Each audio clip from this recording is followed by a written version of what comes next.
Welcome to the CFB Dynasty podcast with hosts Matt Knowles, Brian McElfresh, and Doug Gravely.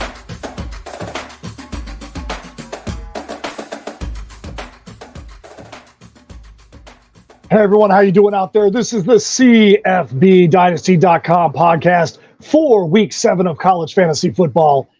You might be out of it in your league. You might be making a push for the playoffs. But the one thing we know that you should not be doing this week, right, Brian McElfresh and Doug Gravely, is taking a knee. You should take a knee if you are the Miami Hurricanes, but you should not be taking a knee if you're in college fantasy football competition. Doug, Brian, what do you think about the University of Miami with the most boneheaded, idiotic, ridiculous end of a game against Georgia Tech? Take it away, Doug. What's your thoughts? Can I just simply use the word stupid? You're going to be one of the, 4 undefeated ACC teams. Oh, that's brutal. Yeah. Your coach is a moron. I mean, I don't have any other words. Like, he's a moron. And I'll say it. I would shake his hand and tell him, and all that good stuff.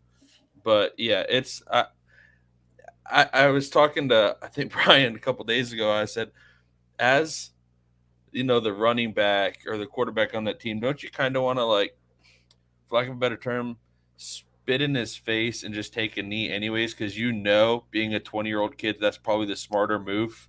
Like, the fact that happened before with Mario Cristobal while he was at Oregon against Stanford, didn't take a knee, ran it, fumbled, gave up a field goal, lost in overtime. The fact that happened to you once and can happen again, holy cow, that's insane. No, I don't really have any words for it. As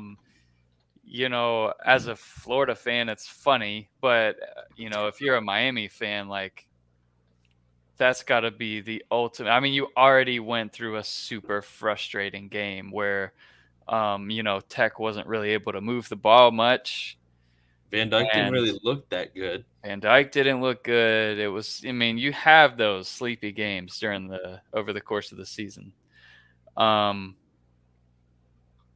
then just to give it away, and not even that, it's like, what about on defense? So let's say the fumble happens and you think, all right, they've got no timeouts. They've got to go 74 yards. And then you let somebody behind you? In 2 passes. How does that happen? 74 yards. How does that happen? if you're a Miami fan, are you even able to watch college football this week? I mean, you could be up by 46 points and you're like, are we going to find a way to give this up? I mean, that had to be the most demoralizing. There's literally 50 years ago in the pros, Eagles and Giants. You see that you don't do that crap. Why do that crap? It is in football lore that it's the stupidest thing to do. Don't do it again. If you're a Hurricane fan, you've got to be just absolutely disgusted. That could have cost you a chance. That could have cost you a place in the college football playoff. Could have cost you a place in the ACC championship over something so stupid. Yeah, you know what else is stupid? Here we go. Malachi Corley goes for 50 almost against me as your first player last week, and you didn't get the win. I was like, I kind of had ruled that one out going into the weekend. Wow. Talk about a slap in the face on a Wednesday morning, he says, and you didn't get the win.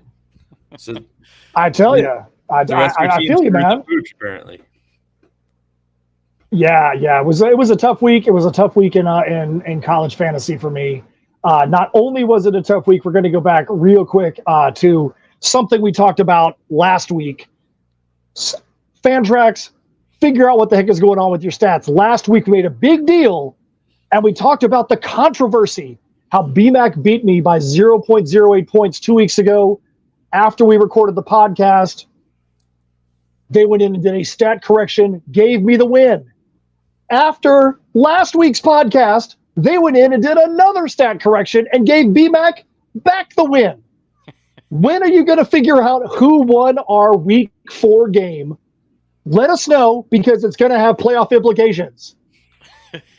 Unfreaking believable. I've never seen a game switch twice after the week was over.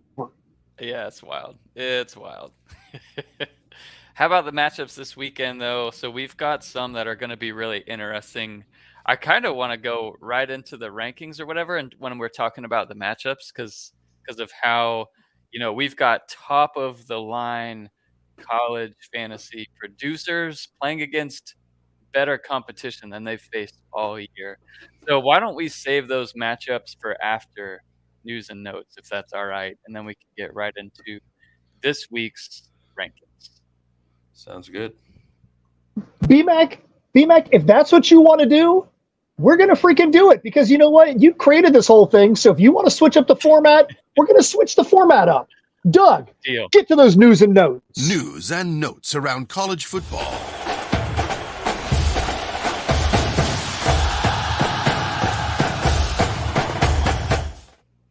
All right, y'all. So we've got Nate Noel, running back for App State. If you weren't watching the games last night, there were some fun ones on.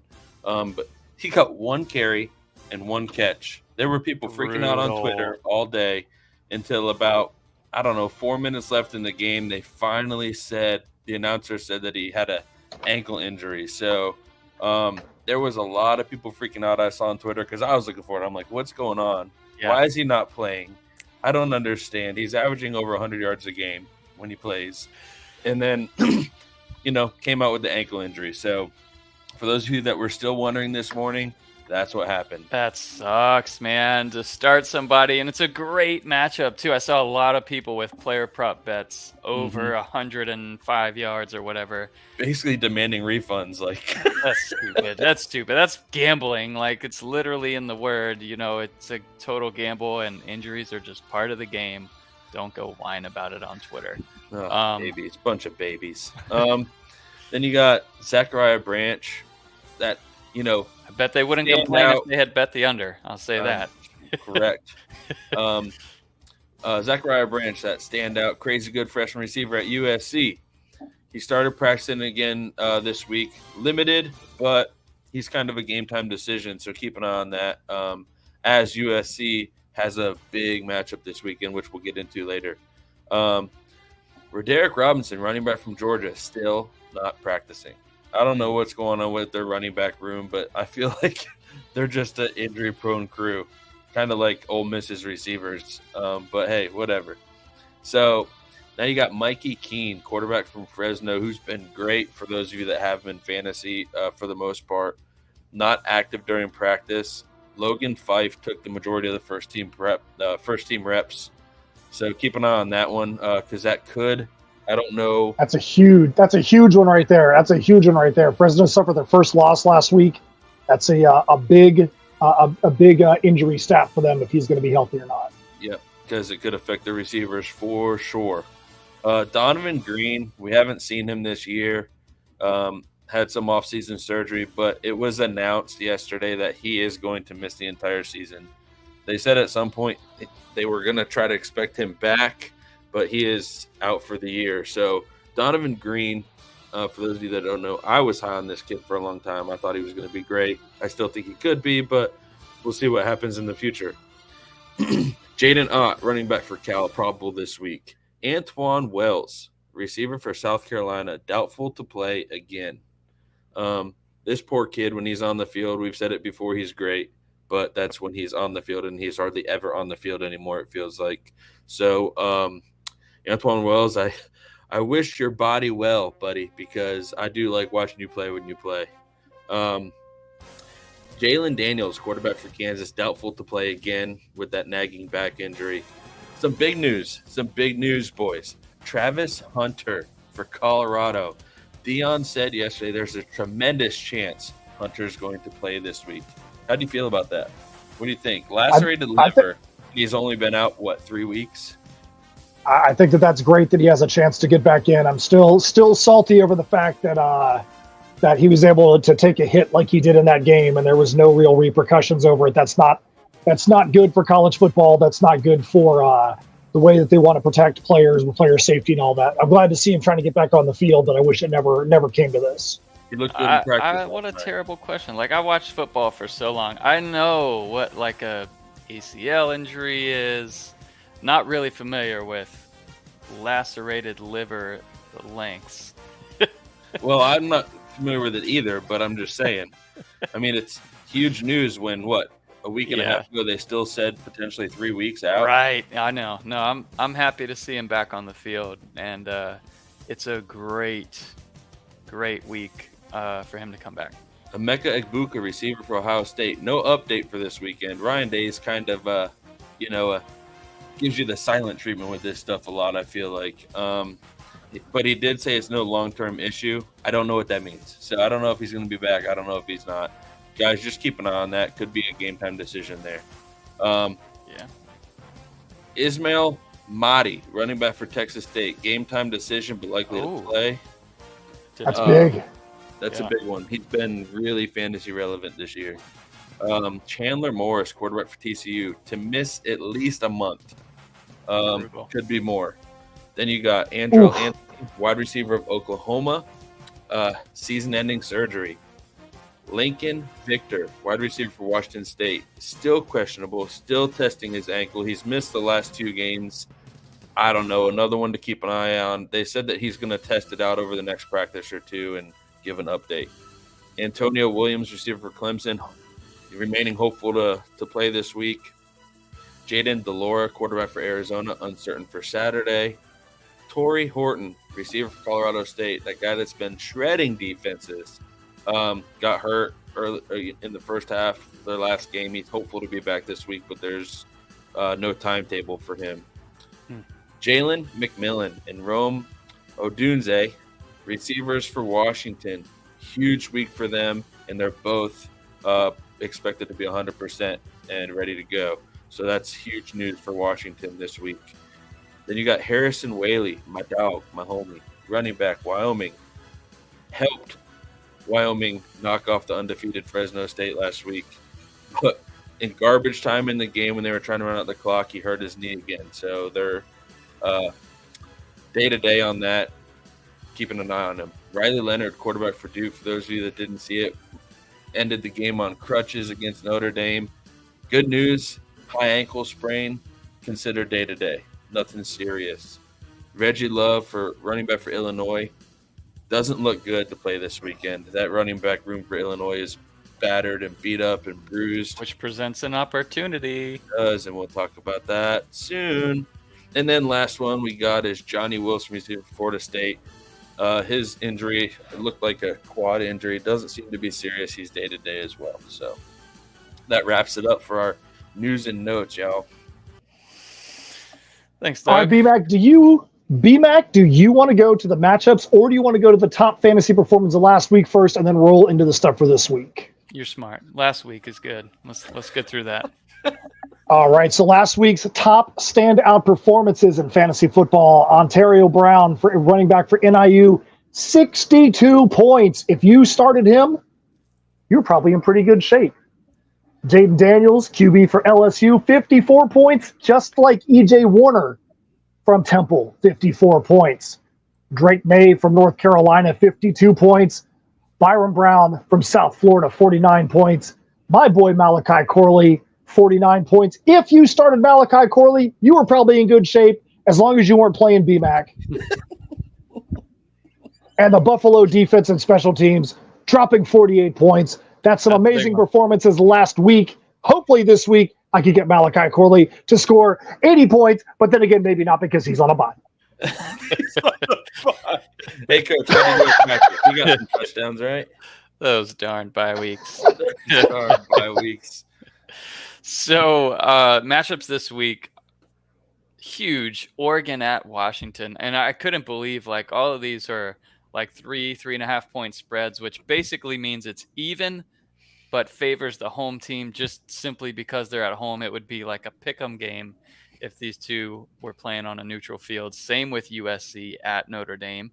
Were you guys shocked that Notre Dame was favored to win after a tough loss to Louisville? In this game, honestly, no. Yeah. I personally believe that, Notre Dame has made it a battle in every game they've played, and Notre Dame has the potential defense that can slow down USC a little bit. Yeah, and then Miami. Yeah, you're playing at Notre Dame as well, and you're playing at Notre Dame as well. So that's a big difference in that game. If they're playing on the West Coast, maybe different. Yep, and then UCLA, Oregon State, another big one. So looking at rankings that we have for this week, yes, the little guy there is just saying, please subscribe on YouTube. Correct me up this out. But Jaden Daniels, goodness gracious. If we were going to, so I thought about this, Matt, we should present this really soon, like a mid-season awards kind of segment, maybe next week. I think it sounds like a good idea. Jaden Daniels is up there, man, and it doesn't matter really who they play. He's a start every week. He's our quarterback one start of the week, even though he's going against the number 33rd ranked Auburn passing defense. And then Caleb Williams is going against the number 3 ranked passing defense. And Michael Penix is going against the number 5 passing defense. Big week for all these quarterbacks that are in the running for the Heisman. Like, it's a huge week for these kids. Huge week for the Heisman. That's a good point. I think it's a huge shows that whoever put together the rankings, unnamed, has got some guts to put Penix at 3 and Bo Nix at 5 against each other. Basically, you're saying not only are these two quarterbacks really good, but both of these teams just don't have defenses. Yeah, well, that's kind of what Oregon does have a decent one. So leads me to Caden Salter was one where that game script did not work out as we thought it would, because you can see that game happened last night. We had Tuesday games, and that was fun. But they were projected here to score 31. They scored 31. It's crazy how Vegas is. But anyways, this is why we use that stuff.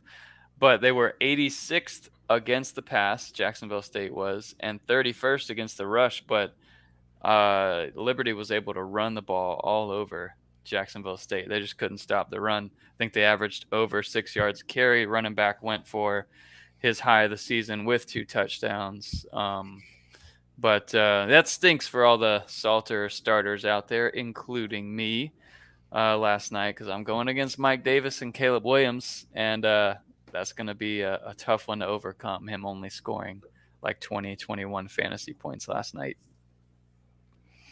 But yeah, Shedeur makes it back. It's a great week for them to kind of get a little bit more healthy and have Travis Hunter come back. Obviously, Byron Brown has been killing it. We had him as a waiver wire gem really early in the year, and look at how he's just kind of taken off the last 3 weeks: 49, 33, 49. How does that make you feel, Doug, after snagging him off the waiver wire early? Oh man, I'm excited. It freed me up to make a trade this year that'll help me next year, and it's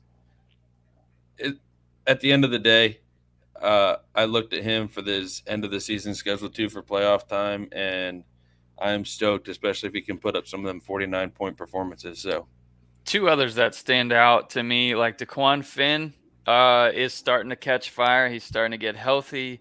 His 43 points each of the last 2 games, and he was like a lower than normal, lower than he has the last couple of years to start the season. Looks like he's catching fire now. And then Carson Beck, fantasy relevant. Like Georgia's identity is they're going to spread you out and throw it all over the field. They still run the ball, but not like they did when they had, DeAndre Swift, Nick Chubb, that kind of stuff. Beck's looking good and really getting a ton of opportunities.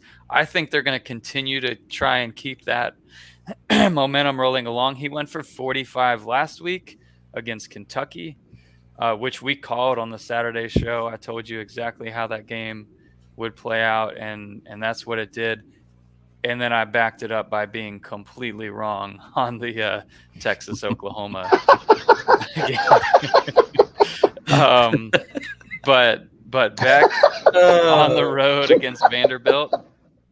I like Beck a lot now. I think I think they're going to use him a ton. He doesn't run as much as Stetson did. Like, we knew that going into the year. But we thought a lot of those touchdowns would in turn go to the running backs, and they really haven't. Beck's just throwing it around a ton. Anyone else stand out here? Like Frank Harris getting healthy again. He goes for 44 last week, so we should see that whole offense pick up. Yeah, that was kind of crazy because Frank Harris was like, is Frank Harris going to play and do anything? Next thing you know, he goes out there and is, 2022 or with Frank Harris. I mean, he could be 2015 Frank Harris for all we know, but Frank Harris came out there and actually had a performance worthy of being a high draft pick. Yeah, and I do like JJ McCarthy actually seeming like, he's stepping it up a little bit too, over 30 points 2 weeks in a row. So yeah, that's good for him because there's a lot of people saying like, where the heck has he been? But I just think, Michigan does what they do and they beat you on the ground. So yeah, and they're playing outmatched opponents, and yet again this week they have a spread of 35 points against Indiana. So Michigan can kind of do whatever they want. But yeah, harder second half of the year. B-Mac, why don't we roll down to the running backs now?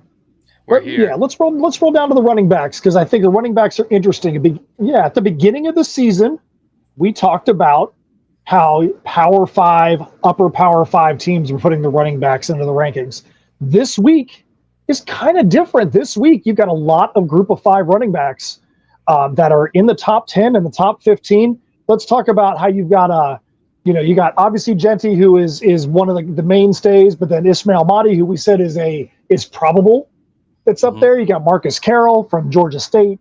You've got Rasheen Ali, Nate Noel. That's a lot of guys from Group of 5 conferences that are up there at the top of the list. Poor Nate. Poor Nate. Yeah, that was such a tough injury. Those are the worst parts of fantasy, but just brings back bad memories of that kind of thing happening to me in the playoffs, in the Final Four, and all that stuff. But yeah, we've got Ali, Carroll up there. Ali's up there, even though they're only projected to score 29. Same with Carroll, so only projected to score 28, playing against each other.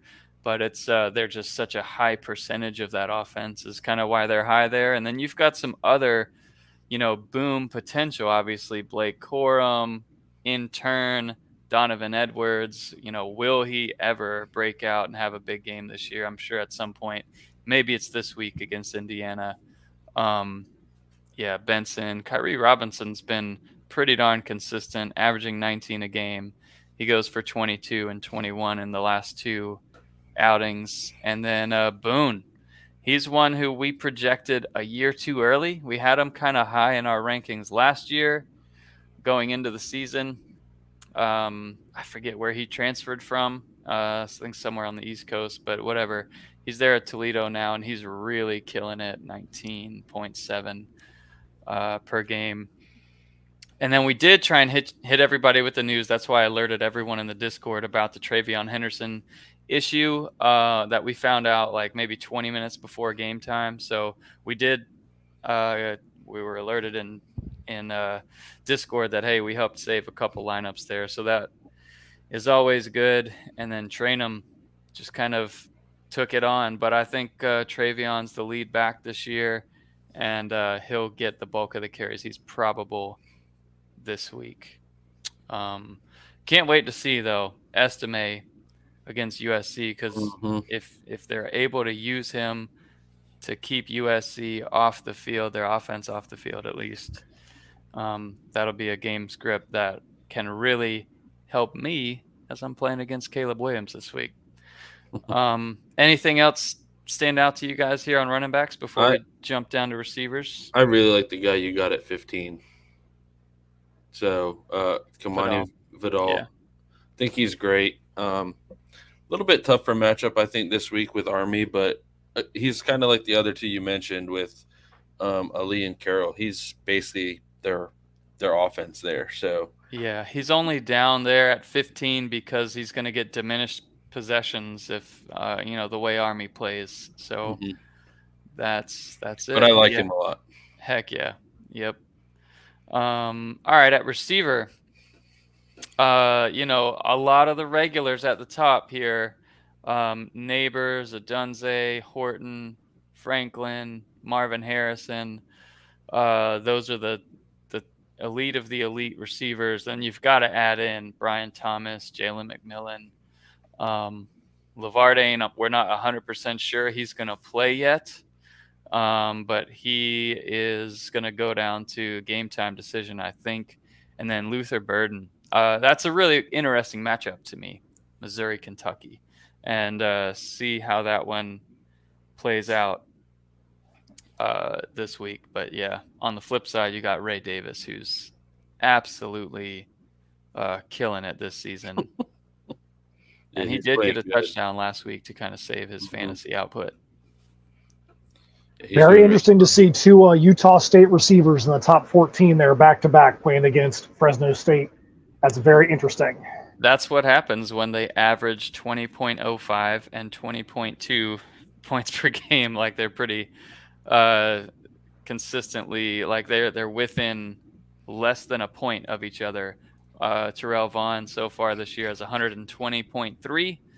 Jalen Royals has 121.2 fantasy points on the season. So spreading it around nicely there at Utah State.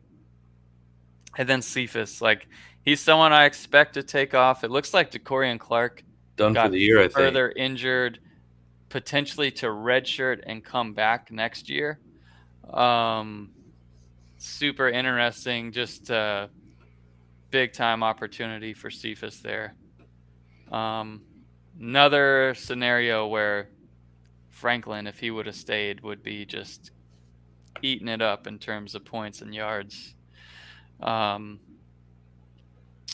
Instead, he's at Ole Miss. But anyways, that's rankings for this week. And of course, if you have questions or anything, hit me up on the Discord. I try and get to everything I can, but it has been a super busy week. All right, so we've gone over the matchups, we've gone over rankings, we've gone over the news and notes when it comes to injuries.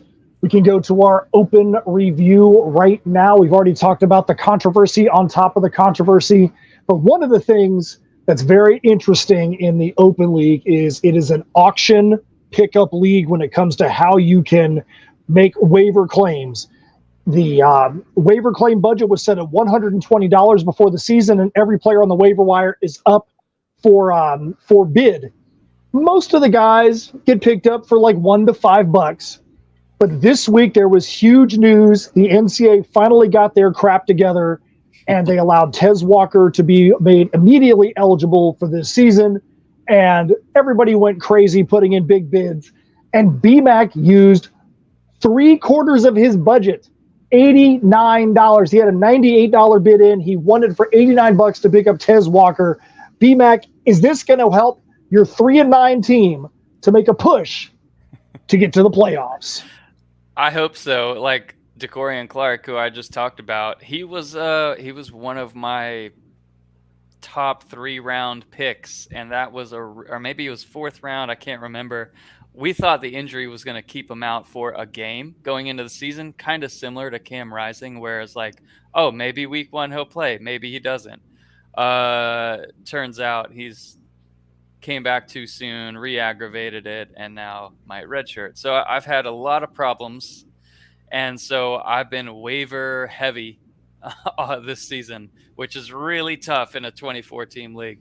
So I'm excited about it. It adds some life to my team this week, and yeah, I think it's going to help. I know there's a ton of people out there across the CFF sphere that put in big bids for Tez Walker. So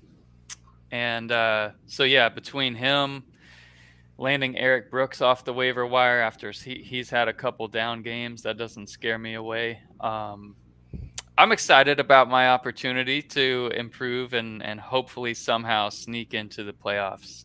Gotta have like a pretty much perfect rest of the season though. Our guys that are from the home league that are playing in The Open League, not exactly showing out very well. I dropped from 6th place down to 8th after the controversial re-giving of BMAC the win there. But then you've got Josiah Cybercon is at 18th, BMAC is at 19th, and Doug is down there tied with Carissa at 21st. What about Uncle Joe? Uncle Joe, where is Uncle Joe? What's he ranked? What's his team name? 9-3. Uncle, oh my goodness, I don't know how that's even happening, man. Joe is, I guess Joe is up there. And then what's Speed Reed? What's his team in this one? I have no I don't idea. remember. Is he Funky Chickens? I think so. I think that's it. Let's take a look. So Funky Chickens is at. Nope, that's Phil. Oh. Oof. Well, let's put it this way: Josh Reed is definitely not doing a lot to make his team known with amazing performances. So, Josh, pick it up. All right, we'll move along. Let's get to some streamers this week. Here we go. Let's go streaming.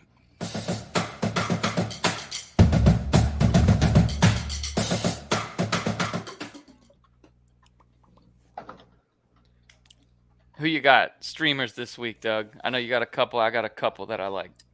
All right, so first one for me is going to be the freshman receiver Tyler Brown for Clemson, especially if Williams stays off the field this week. Yep.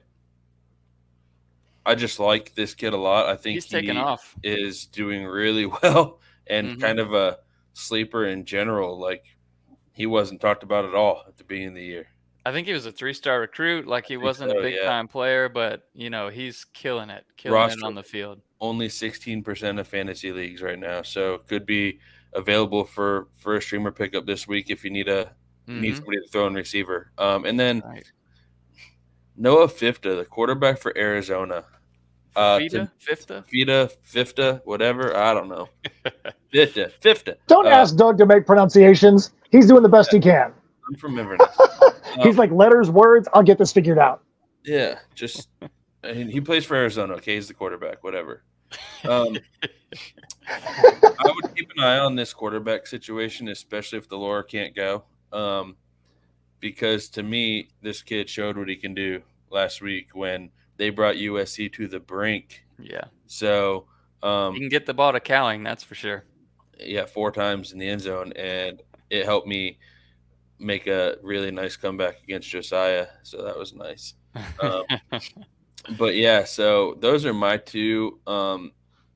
I had another one in here, but I took him off, so I'm about to talk about him again. So yeah, so I've got a couple. So if you're needing a quarterback, you think about injuries and whatnot. So Josh Hoover is listed on the depth chart this week as QB1, taking over there at TCU. So it could be really good, something to watch. But you might, if you're in need, pick him up. That's an offense, obviously, that's fast-paced, and he'll potentially get some opportunities to run the ball too. And then Caden Fegan at Illinois. Illinois running back is one of those things where when Brett Bielema took over there, I immediately thought, it's going to be a little bit like Wisconsin. His goal is to beef up the O-line and create some run blockers. And we saw that with Chase Brown. And then this year they went into running back by committee. McCray now hurt, out for the rest of the year. And Reggie Love III out this week, or at least doubtful to play. So Caden Fegan, I think one of their top recruits this past cycle. And he's a freshman. He's huge. I think he's like 6'3", 245, something like that. 6'3", 250 is what he's listed at. Yeah. Jeez. So I expect him to potentially get 20-plus touches this week. And, is a great fill-in if he's available in your league. So, yeah, the one game he got more than, double-digit carries, just an FYI. 11 carries for 85 yards. So that's like almost an 8 yards per average there. So I think he's averaging close to 6.5 yards a touch this year. So yeah, I really like your sleeper on this kid, especially I think even with Love playing, because Love to me really hasn't shown too much. So this kid could be the future over there for sure. Yep. Yeah, definitely the future. So if you're in a keeper league, you still might have to wait on Love and McCray another year before he's totally featured, but you never know. Let's see how he does this week if he's got the full load at Illinois. So before we go to our brisket locks, let's go to our DFS host battle. Look at our DFS host battle from last week. Doug gets the win. Why is this significant? Because in 6 weeks, that means I've got 2, Doug's got 2, and BMAC has 2, exactly how you want to see it, where we all are taking turns, having the best lineup of the week. It's the only competition that we're in where we're all pretty much even. In every other league, somebody's at the top, somebody is absolutely sucking rotten eggs at the bottom. But in this one, we're all pretty even. From week to week, you never know who's going to be the one who's going to take home that pot. Except for DraftKings. They're the real winner because we've all passed around money, but not an equal amount. DraftKings has taken some of it. They don't care. Yeah, exactly right. So this week, let's start with BMAC. BMAC, what is your DraftKings lineup this week and why? All right, let me pull this up real quick. DFS host battle.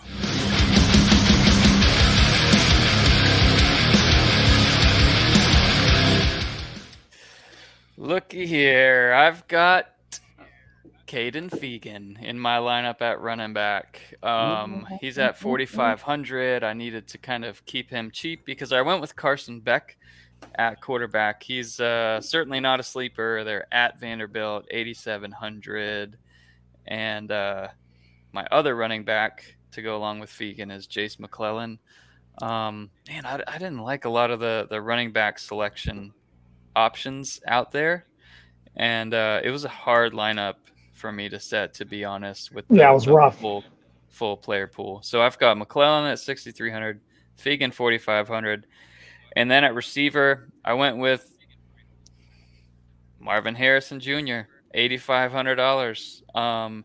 And then I went with Evan Stewart against Tennessee on the road. Even if, A&M's going to be throwing the ball around quite a bit, I think, against Tennessee. He was at 7,100. And then Eric All, welcome back to my lineup, 4,300.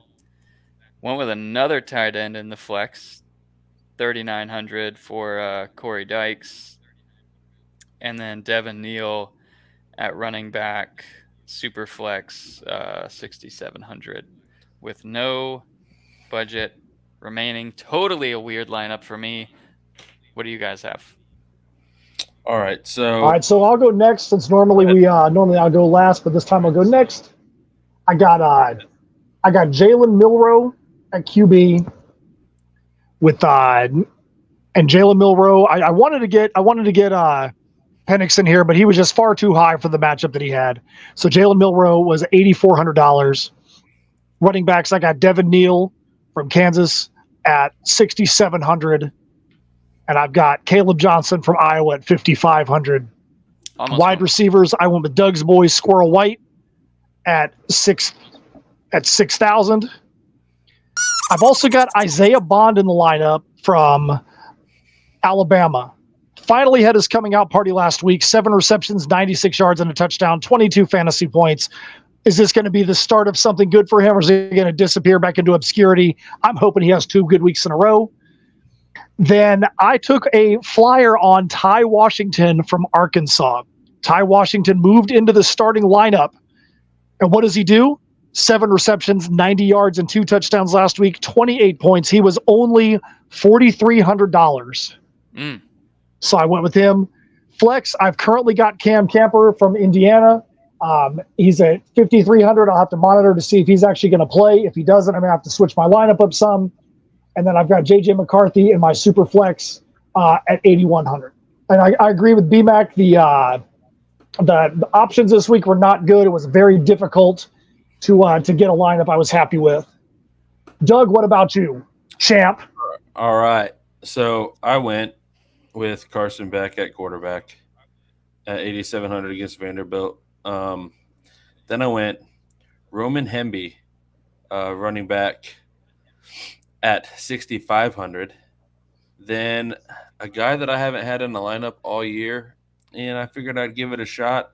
I went Travion Henderson at 7,000. Then at receiver, Gary Bryant for Oregon at 5,000 because I think Oregon's going to throw it all over Washington this weekend, and Bo Nix will potentially be the better quarterback of the two this weekend. And then, ooh, that's a big prediction. And then Isaiah Williams at 5,500 from Illinois, and then kind of a fly on the wall guy for me. I went with Marcus Roseme Jack Saint, receiver for Georgia at 5,100. Wow.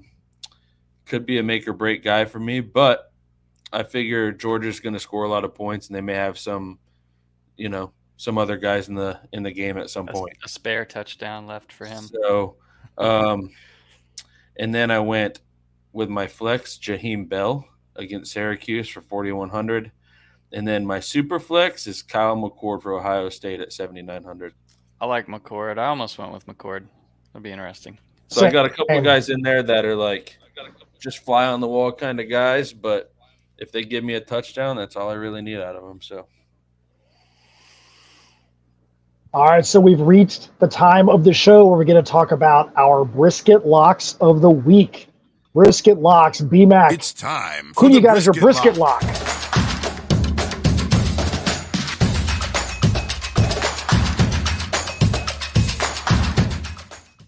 Well, I'm going off the charts, and the echo is back, Matt, so I'm going to mute you. Off the charts this week, a guy that went for 15 touchdowns last year or so, and he's been just disappointing fantasy owners across the country, Samson Evans. You know what? Kent State is the cure for a lot of bad performances when you're going up against that defense. So let's get a couple touchdowns this week. Samson Evans, my brisket lock. I'm going to kick it to you, Doug. Who you got? So a kid that I had in my sleepers from the beginning of the year who I feel like is finally starting to come into where I thought he would be. I'm going E.J. Warner, quarterback for Temple, plays against North Texas this week. Last week, threw for 472 yards and 5 touchdowns against UTSA. And I could see another performance like that against this pretty weak North Texas team. Yep. Here we go. All right, Matt, all you. I'm going this week off the board as well, going with Kevin Concepcion from NC State, and here's why. They put MJ Morris in at quarterback. Concepcion had one game in the last 5 that was really bad as far as targets go, but that was also the game that got Brennan Armstrong benched. This past week, MJ Morris comes in, targets him 14 times. He has 8 receptions, 102 yards, and 2 touchdowns. If you take out that Louisville game, his last 2 games are 24 targets, 14 receptions, 218 yards, and 4 touchdowns. So I think Kevin Concepcion has clearly become the number one pass catcher at NC State right now, and he is definitely MJ Morris's number 1 guy.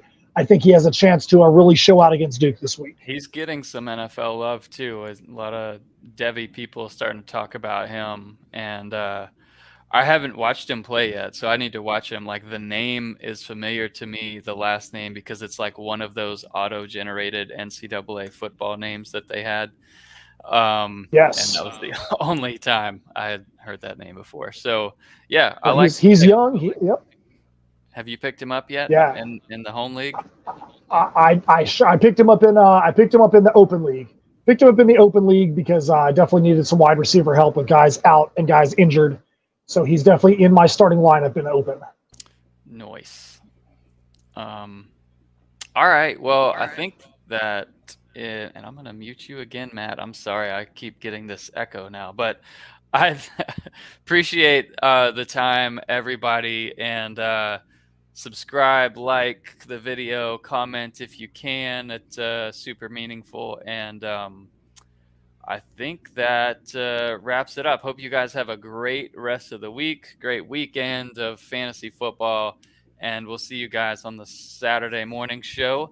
Any closing comments here before we wrap up, Doug or Matt? No, man. I'll make sure we post these news and notes to the Discord, and then throughout the week, if you got any starter sit-em questions, we didn't have any today, just hit us up. We'll help you out. Yeah, we have a bunch. I'll say Saturdays. I've had a great time over the last month at some of these conventions and Comic-Cons that I've been at, but it's been a month straight of weekends where I've had shows. Even though I'm still going to have some refereeing this weekend, it's going to be good to actually be able to sit down and watch some college football this weekend, not on the show floor. Absolutely. You're welcome to join us if you want to come hang. We'll catch you guys later. Have a great week. See y'all. Thank you for listening to the CFB Dynasty podcast. Help us out by subscribing on YouTube and reviewing us on your podcast network.